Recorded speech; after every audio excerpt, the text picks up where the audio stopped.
우선 오늘부터 검사 대상이 확대됩니다. 종전에는 후베이성에 방문한 사람의 경우에 발열 또는 호흡기 증상이 있을 때 검사를 하고 그 외 중국 지역은 폐렴이 나타날 때 검사를 하였으나 이제는 중국을 방문한 후 14일 이내에 발열 또는 호흡기 증상이 나타난 자에 대해서 검사를 실시합니다.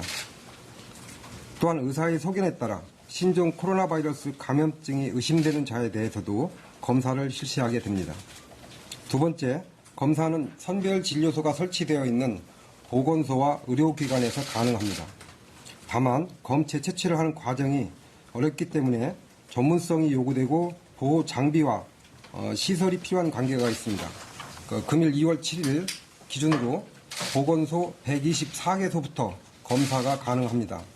향후 검사 인력의 훈련, 시설 장비 지원을 통해 검사 가능한 보건소와 민간 의료기관을 확대해 나갈 예정입니다. 새로운 검사 시약이 승인되었으나 신종 코로나 바이러스 검사는 유전자 증폭 검사 장비와 이를 해석할 수 있는 전문 인력이 필요하기에 하루 검사 가능한 물량에 한계가 있습니다. 검사 시간이 단축되어 검사 가능한 물량이 늘어났지만 현재로서도 하루 3천여 건의 검사만을 소화할 수 있습니다. 그렇기 때문에 신종 코로나 바이러스 감염증의 조기 진단과 전파 차단을 위해서 가장 위험성이 큰 집단을 대상으로 우선순위를 평가하여 검사 대상을 확대하고 있습니다. 검사 가능한 물량을 늘리기 위해 모든 노력을 다하겠으나 이러한 한계가 있다는 점을 이해해 주시기를 부탁드립니다. 참고로 의심 환자에 대한 검사에 소요되는 비용은 전액 정부가 부담하게 되고 검사에 따른 비용 부담은 없습니다. 더 상세한 내용은 오후 브리핑에서 설명을 할 것입니다.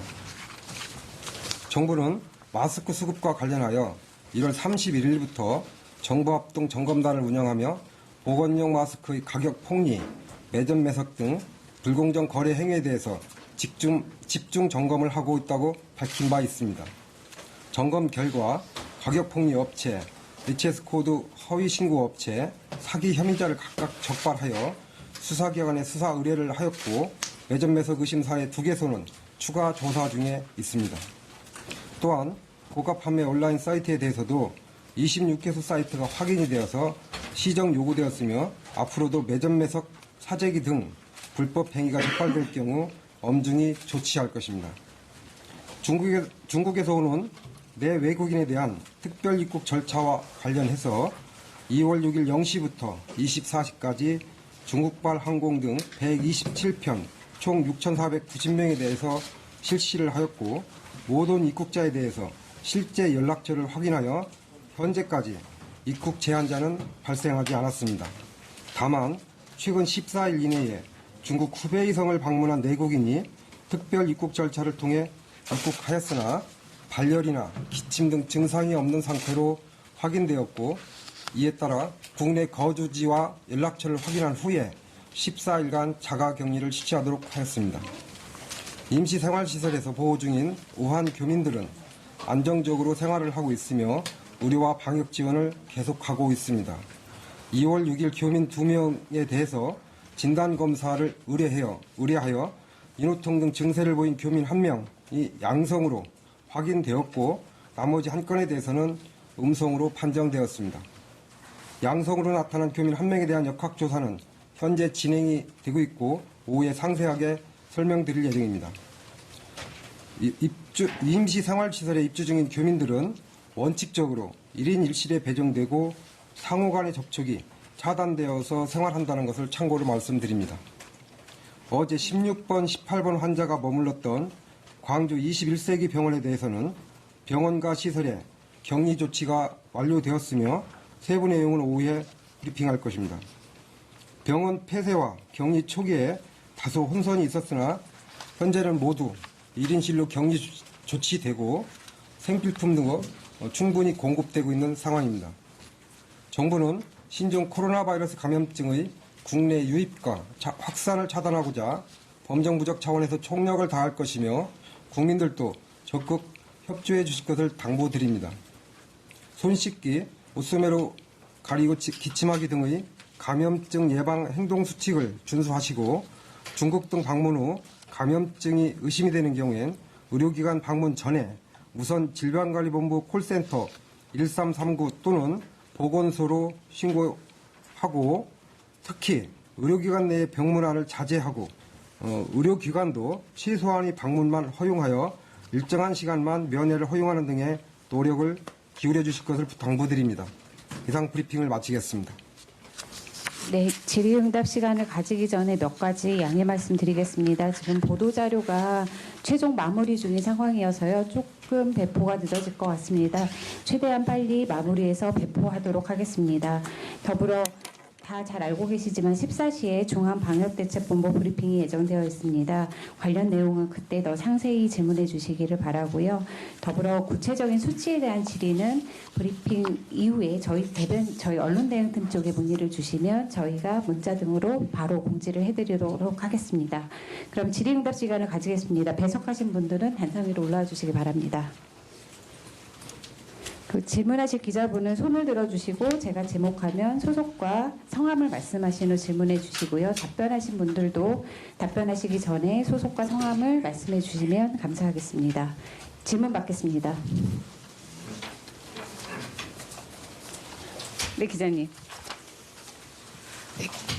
네, KBS 양예빈입니다. 지자체용 신종 코로나 대응 지침 보면 자택 내 자가격리가 불가능한 경우 적절한 자가격리 장소 제공 필요라고 되어 있는데 각 지자체 보건소별로 적절한 자가격리 장소가 현재 지정 설치되어 있는 건지 그렇다면 그 장소가 어디인지 어디에 공개되어 있는지 궁금하고요. 또 어린 자녀나 부양 필요한 사람이 자가격리 대상일 경우 지원책이 있는지 또 함께 사는 일가족이 자가격리할 경우 정부 지침대로 격리하기 쉽지 않은데 이런 것에 대한 대책이 있는지 궁금합니다. 자가격리와 관련해서는 저희가 시도에서 집에서 자가격리가 어렵거나 시설에서 자가격리를 해야 되는 경우가 생길 수가 있기 때문에 자가격리 시설을 갖다가 지정해서 운영하도록 시도별로 한 개소씩을 갖다 운영하도록 되어 있고 지금 16개 시도가 지정을 해놓고 있는 상황입니다. 그리고 어린 자녀나 부양. 어린 자녀?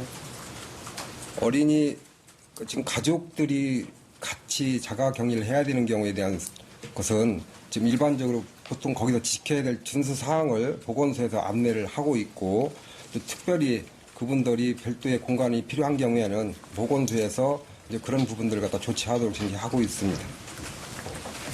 네, 세종에서 두 분 질문 더 받고 서울로 가도록 하겠습니다. 네, 기자님. 네, 뉴시스 임재희 기자입니다. 그 광주 21세기 병원에 대해서 병원과 시설 격리 조치를 하셨다는 게 그 자주 나왔던 코호트 격리로 전환이 된 건지 그건 그 광주에서 지금 저희가 21세기 병원에서 지금 환자분들은 거기 계시고 이제 일부는 또 그 소방학교 시설로 옮겼습니다. 근데 코호트는 아닙니다. 코호트는 아니고 우선은 저희가 이제 그 접촉자분들의 중증도를 감안해서 가벼운 분들은 또 뭐 집으로 퇴원하시는 분들 계시고 조금 더 그 격리 시설을 갖다 이용하시는 게 좋겠다고 판단이 된 경우는 소방학교 시설을 이용하시는 걸로 하고 환자분들은 그 병원에서 진료하는 걸로 지금 그렇게 하고 있습니다. 그러니까 코호트는 아닙니다. 세종에서 세 번째 질문 받겠습니다. 네, 조금 부연 설명을 드리겠습니다. 박력총괄 반장입니다. 아마 그 코호트 격리는 어쩔 수 없는 상황에 취해지는 조치이고요. 예컨대 병원의 어떤 그 1인실이 부족한 경우에는 증상이 유사한 사람들을 한 병실에 모아놓는 개념입니다. 그래서 증상이 있는 사람과 없는 사람을 섞어 놓지는 않고요. 이제 증상이 있는 사람은 1인실로 격리되는 것이 원칙이지만은 그것이 도저히 불가능한 경우에 한 병실에 여러 사람들을 증상이 유사한 사람들을 격리시키는 그런 개념이기 때문에 이 21세기 병원 같은 거는 병원 코호트 격리도 아니고요. 그다음에 이분들 중에서 일부는 또 이제 시설의 격리가 되기도 하고 또 자가 격리도 되기도 하기 때문에 그런 어떤 코호트 병원 격리는 아니다라는 병원 코호트 격리는 아니다라는 말씀을 드립니다. 네, 세종에서 세 번째 질문 받도록 하겠습니다. 네, 기자님. 한국일보 신혜정 기자라고 합니다. 중국 정부가 그 봉쇄 지역을 저장성 외층시까지 확대를 했다고 하는데요. 이에 따라서 우리나라도 입국 제한 지역을 좀 확대해야 하는 것은 아닌지 좀 논의가 되고 있는지 궁금하고요. 두 번째 질문은 오늘부터 사례 정의가 확대가 될 거고 이제 그거에 따라서 뭐 동남아시아를 방문했다든지 좀 방문해서 이제 검사를 요구하시는 그 환자분들이 많아지실 것 같아요. 근데 그만큼 이제 인력이나 뭐 장소 같은 것도 좀 부족해질 수도 있을 것 같은데 이에 대해서 뭐 지원을 확대한다던가 논의된 게 있는지 궁금합니다. 지금 저희의 외국에서 지금 환자의 발생 양상 그리고 국내에서 이제 검역의 어떤 강화 그리고 앞으로 저희가의 지역 확산이나 이런 것들을 종합적으로 사실 살펴볼 필요가 있습니다. 그래서 이제 그런 점들을 다 종합적으로 살펴서 저희가 정부 부처 내에서 부처 간의 협의를 거쳐서 지역을 갖다 확대하는 문제도 이제 검토를 할 수 있을 텐데 지금 저희가 그런 것들은 좀 분석을 하고 있습니다. 그리고 두 번째로 진행되고 있는 거죠? 예? 논의는 진행되고 저희가 있는 거죠? 논의는 아직 진행을 하지 않고 저희 자체적으로 그런 점에 대해서 어떤 부분들을 좀 더 살펴봐야 될지 내부적으로는 검토를 하고 있습니다. 그리고 동남아에서 이제 입국을 하게 되면 검사하는 분들에 대한 것들이 좀 많이 늘어날 텐데 그런 부분들에 대해서는 저희가 앞에서 말씀드린 것처럼 보건소 중심으로 가고 거기에 의료기관을 좀 더 추가해서 검사를 할 예정입니다. 다만 말씀드린 것처럼 이 검사기관이나 이런 것을 무한정 늘릴 수는 없습니다. 그러니까 인력이라든지 장비라든지 필요한 것들이 있기 때문에 이제 그런 것을 감안해서 늘려야 되는 문제가 있고 그래서 저희가 단계적으로 꼭 필요한 분들이 우선 검사할 수 있도록 그렇게 할 예정입니다. 네, 이제 서울에서 질문 3분 받도록 하겠습니다. 질문하실 분은 손을 들어주세요. 네.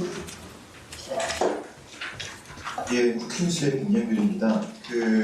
오늘부터 사례 정의가 확대되는데 이에 따른 예방 수칙도 좀 해외에 준해서 디테일한 필요가 있을 것 같습니다. 가령 홍콩의 경우에는 에어컨, 가습기, 스파, 미스트 등 수분이 많은 에어로졸 기기 사용 자제를 권고하고 있는데 홍콩이랑 우리나라 생활 환경의 좀 차이를 감안하더라도 우리는 손 씻기와 마스크 쓰기, 1339 신고 외에는 별다른 예방 수칙을 그렇게 일반 대중들에게 하고 있지 않는 것 같은데요.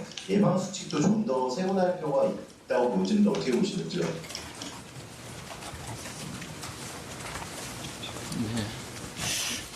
방역총괄 반장입니다. 그 부분과 관련되어서는 중앙방역대책본부와 조금 더 긴밀하게 좀 상의를 해야 될 것 같은데요. 아마 기자분께서 지적하신 부분들을 아마 충분하게 좀 고려를 할 필요가 있겠다라는 좀 생각이 듭니다. 그 부분과 관련되어서는 중앙방역대책본부와 논의를 통해서 추가적이고 세밀한 예방수칙 제시를 하는 부분들을 검토를 해보도록 하겠습니다.